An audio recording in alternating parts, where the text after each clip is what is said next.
So normally when we talk about goals and dreams, we often talk about how to get there.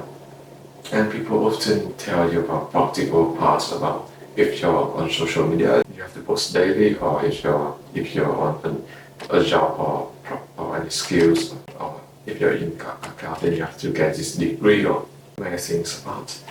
But the thing is, people never talk about the principles that hold those habits into order and know when to develop this skill, when to develop that skill, because it's all have its own order. You cannot just jump from level 0 to level 100 because you practice the skill of level 100 before you have mastered the level 1. You couldn't do that. It would tear you apart and obviously take you much longer in order to learn those highly valuable skills before you learn the principles. So jumping to the point, the first thing is you have to have a healthy body, healthy mind. This could be trained, you go to the gym, you play any sport, you play basketball, badminton, football, any type of physical movement, stretching, yoga, that's good. And sometimes in nature, you also have to get optimal sleep.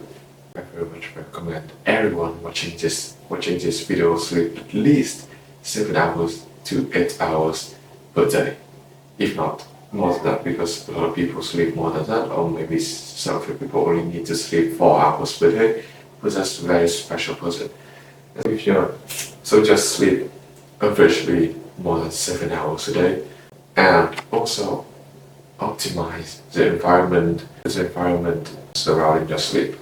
Your bed, the smell, your room, the lighting, optimal all those things. Don't keep the devices into your bedroom, or at least keep it like 10 meters away, because you want your sleep to be a peaceful, you have deep sleep, not just shallow, round sleeping, and then the next day you wake up, you have no energy. And then after you have taken care of your body, now you have moved from level 0 to level 10. I would very much say so, because in order to optimize your body, it would already be very much difficult for another person, and I promise you, if you've done this part correctly, your mindset already changed, your habits already changed. Just try it for 30 days, 60 days, or maybe just 7 days, you'll see. But you saw you got in a lot of problems. Your job, and now it's your job to actually solve some problems by yourself in order to improve.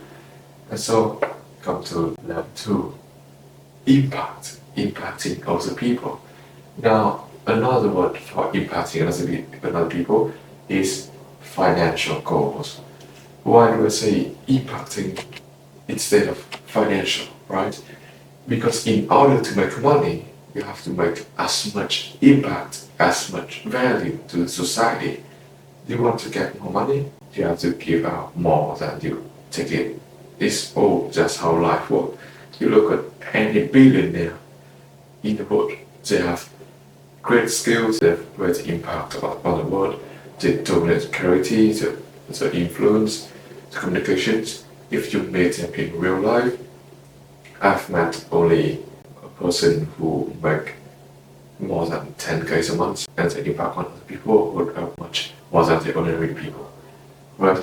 And so be inspired and impacting. It could be posting, it could be any activities you go down. If you want to impact people, learn how to do business. And after you learn how to do business, you have to try your own experience, irritation, iteration to repeat. And but you never keep in your mind that you have to make money, because that's the wrong goal. That's, if you make money to master, you'll be a slave. But if you make inspiring, impacting, or good intentions towards others, that's how you become a successful person and have a meaningful life.